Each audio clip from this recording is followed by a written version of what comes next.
முதல்ல நான் எதுக்கு வந்து 4 பேருக்கு உதவி பண்றதை எஸ்டாப்ளிஷ் பண்ணணும். எப்படி சினிமா பிரபலங்கள் திரும்ப திரும்ப இன்டர்வியூ குடுக்குறாங்க, சரி நான் வன்மத்துல பேசுறேன் அப்படின்னே இருக்கட்டும். சரி ஓகேப்பா, உங்களுக்கு 4 மில்லியன் சப்ஸ்கிரைபர்ஸ் இருக்கு, அதுக்கு குறைந்தபட்சமாவது ஒரு ப்ரிப்பரேஷன் இருக்கணுமா இல்லையா? நீங்களும் இர்ஃபானும் வந்து ஃப்ரெண்டா தானே இருந்தீங்க. So it was very professional friendships தான். கருத்து வேறுபாடுகள் இருக்குதுன்னா அவங்கள விட்டு விலகி வர்றதுதான் வந்து நான் பண்ணுவேன். நான் வந்து அவங்க கூடவே இருந்துட்டு சிங்சாங் போட மாட்டேன். நீ என்னெல்லாம் பண்ணன்றது எங்களுக்கு தெரியாதா? இப்ப என்னமோ பெரிய நல்லவ மாதிரி வந்து பேசாத.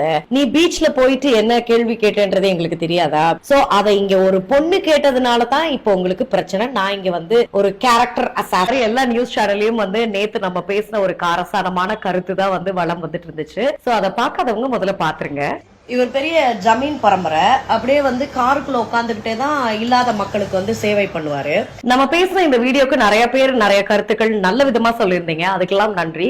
ஒரு சிலர் வந்து மாற்று கருத்து சொல்லியிருந்தாங்க. So obviously you are welcome to post your opinions, but I would also like to clear the air. அதுல ஒருத்தர் வந்து கேட்டிருந்தாரு, அவராவது இவ்வளவு பண்றாரு, நீ என்னத்த கிழிச்ச அப்படின்னு சொல்லி, நீங்க என்ன பண்ணிட்டீங்க மேடம் அப்படின்னு சொல்லிட்டு. முதல்ல நான் எதுக்கு வந்து 4 பேருக்கு உதவி பண்றதை எஸ்டாப்ளிஷ் பண்ணணும். அண்ட் ஆல்சோ பேசிக்லி ஒரு சொசைட்டி ஏழை எளிய மக்களுக்கோ இல்ல வந்து இல்லாதவங்களுக்கு உதவி பண்ணணும் அப்படின்னு நிஜமாலே கருத்து இருக்கிறவங்களுக்கு வந்து கேமரால அதை படம் பிடித்து அதை 4 பேருக்கு காட்டி தான் நாங்க வந்து புனிதமானவர்கள், நாங்க வந்து சோசியல் தாட்டோட இருக்கிறோம் அப்படிங்கறத வந்து ப்ரூவ் பண்ணணும் அப்படிங்கிற தேவை கிடையாது. So it does not apply to politicians. Because politicians வந்து நாங்க 4 பேருக்கு இது பண்ண போறோம் அப்படின்னு சொல்லி வந்திருக்காங்க. அப்ப அவங்க வீடியோ எடுத்து போடுறாங்கன்னா அது அவங்க டியூட்டி, ஏன்னா அவங்க மக்களுக்கு சேவை பண்ணணும் அப்படின்னு சொல்லிட்டு தான் வந்திருக்காங்க. ஆனா அதையே இந்த யூடியூபர்ஸ், அப்புறமேட்டு இந்த டெலிவிஷன் செலிபிரிட்டிஸ், ஆட்டோ வாங்கி தரேன், கார் வாங்கி தரேன், அப்புறமேட்டு சினிமால இருக்கிற பிரபலங்கள், இவங்க எல்லாருமே வந்து ஓகே ஒரு பொதுநல கருத்தோட நீங்க பண்றீங்கன்னா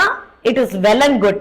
ஆனா அதை வச்சு உங்களுக்கு பப்ளிக் ரிலேஷன், அதாவது அதை வச்சு நீங்க பிஆர் பண்றீங்கன்னா அதை விட ஒரு கேவலமான சீப்பான தேர்ட் ரேட்டட் குவாலிட்டி எதுவுமே கிடையாது. அடுத்து வந்து நான் ஒரு ட்வீட் பண்ணிருந்தேன் இந்த மாதிரி, எதனால செலிபிரிட்டிஸ் வந்து திரும்ப திரும்ப இர்ஃபான் அவர்களுக்கு இன்டர்வியூஸ் கொடுத்துட்டே இருக்காங்க?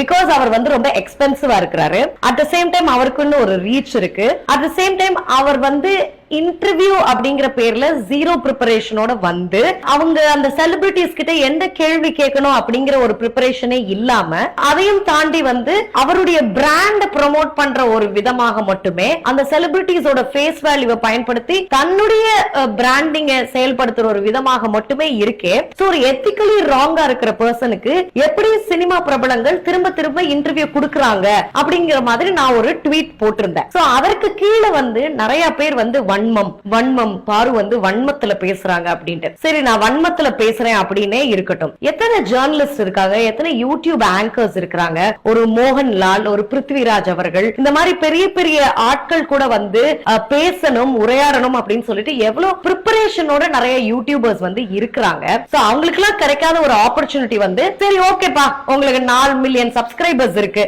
உங்களை தேடி ஒரு செலிபிரிட்டி கொடுக்கறாங்க, பிஆர்ஓஸும் இன்டர்வியூ அரேஞ்ச் பண்ணி கொடுக்கறாங்கன்னா அதுக்கு குறைந்தபட்சமாவது ஒரு ப்ரிப்பரேஷன் இருக்கணுமா இல்லையா? அப்போ நாங்க ஒரு கேள்வி, ஒரு யூடியூப் ஆங்கர், நாங்க வந்து ஒரு நிறுவனத்துக்கு கீழே ஒர்க் பண்ற ஒரு ஆங்கர் வந்து ஒரு கேள்வி தப்பா கேட்டோம்னா இதெல்லாம் எவன் ஆங்கரா போட்டா, இவளெல்லாம் எதுக்கு கேள்வி கேட்க விட்டா அப்படின்லாம் நீங்க கமெண்ட் பண்றீங்கல்ல.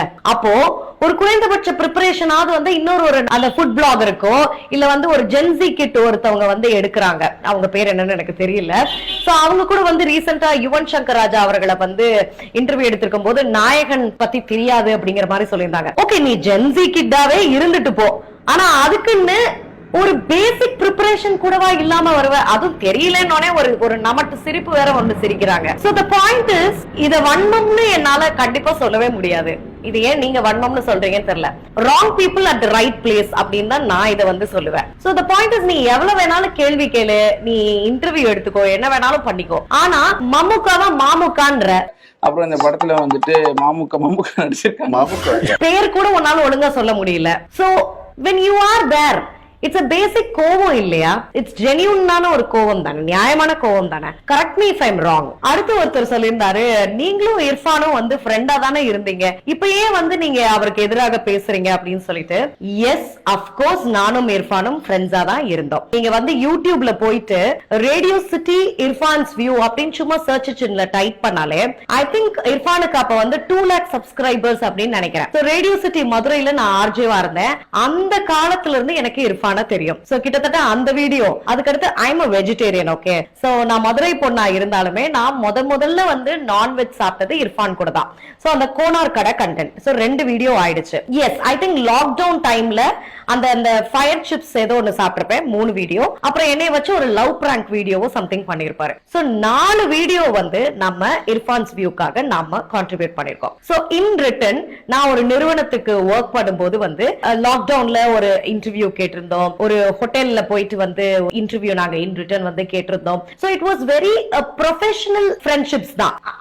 ஃப்ரெண்ட்ஷிப்னு கூட சொல்ல முடியாது, it was just a professional relationship.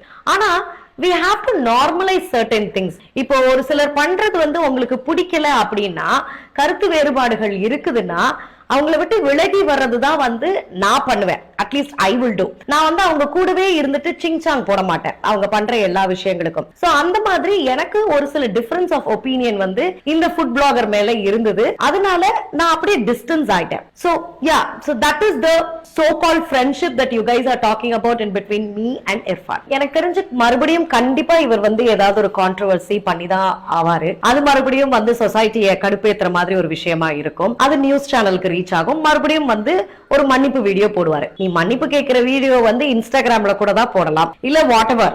So அதை கூட வந்து ஒரு யூடியூப் பிளாட்ஃபார்ம்ல வந்து போடுறாரு அப்படின்னா, YouTube is a money making platform இல்லையா? சோ எல்லாத்தையுமே வந்து கண்டென்ட்டாவும் வியூஸாவும் மணியாவும் மாத்தணும் அப்படிங்கிற எண்ணம் வந்துட்டா எல்லாத்தையுமே அப்படிதான் பார்க்க தோணும். ஏன்னா இதுக்கு முன்னாடி ஏதோ காரை யார் மேலேயோ மோதி ஒரு கான்ட்ரோவர்சி ஒண்ணு வந்தது, ஜெண்டர் ரிவீல் பண்ணி ஒரு கான்ட்ரோவர்சி வந்தது, அதுக்கப்புறம் ஒரு காரா மாத்துவாப்ல அந்த கான்ட்ரோவர்சி ஒண்ணு வந்தது. சோ நீ இதை எல்லாத்தையுமே வியூஸ்க்காக தான் பண்றன்றது அப்பட்டமா எல்லாருக்குமே தெரியும். ஓகேவா? அதுல எந்த ஒரு மாற்றமுமே இல்ல. But okay, if you are even doing it for views, ஒரு பேசிக் எத்திக்ஸ் இருக்கணும், ஒரு பேசிக் சோஷியல் கன்சர்ன் இருக்கணும், ஒரு பேசிக் ஹியூமனிட்டி இருக்கணும். இந்த விஷயங்கள்லாம் இல்லாம நீங்க வந்து ஒரு வீடியோ போடும்போது what do you think? Everyone will just accept it? No, not me. And one final point, கண்டென்ட்டுக்கு கீழே வந்து கமெண்ட் பண்ணிருந்தீங்க, நீ என்னெல்லாம் பண்ணன்றது எங்களுக்கு தெரியாதா, இப்ப என்னமோ பெரிய நல்லவ மாதிரி வந்து பேசாத, நீ பீச்ல போயிட்டு என்ன கேள்வி கேட்டன்றது எங்களுக்கு தெரியாதா அப்படிங்கிற மாதிரிலாம் வந்து கேட்டிருந்தீங்க. நான் அப்பவும் சொல்றது இதுதான், இப்பவும் சொல்றது இதுதான். I am a journalism student and நான் பப்ளிக் கிட்ட வந்து உங்க முதல் முத்தம் பத்தி கேட்டதோ, இல்ல ஹக் பத்தி கேட்டதோ, இல்ல வந்து செலிபிரிட்டிஸ் கிட்ட வந்து டேபு டாபிக்ஸ் பத்தி கேட்டதோ, இது எல்லாமே வந்து ஒரு சொசைட்டில டேபு டாபிக்ஸ பத்தி பேசணும், தமிழ் சமூகம் பேசணும் அப்படின்றதுக்காக தான். சோ அதை இங்க ஒரு பொண்ணு கேட்டதுனால தான் இப்போ உங்களுக்கு பிரச்சனை. நான் இங்க வந்து ஒரு கேரக்டர் அசாசினேட்டட் விமனா இருக்கிறேன். மத்தபடி வந்து நான் ஆரம்பத்துல இருந்தே எல்லாமே சோஷியல் பெர்ஸ்பெக்டிவ்ல தான் பண்றேன். அது எனக்கு தெரிஞ்சவங்களுக்கு தெரியும். And I don't want to prove to any fishing person. So the point is I will continue to do the same. And also என்னுடைய உரையாடல்கள், நான் பண்ற கான்டென்ட் எல்லாமே வந்து ஒரு சொசைட்டல் டிஸ்கஷனை கொண்டு வரதுக்கு தான் இருக்கும். அன்எத்திக்கலா எதுவுமே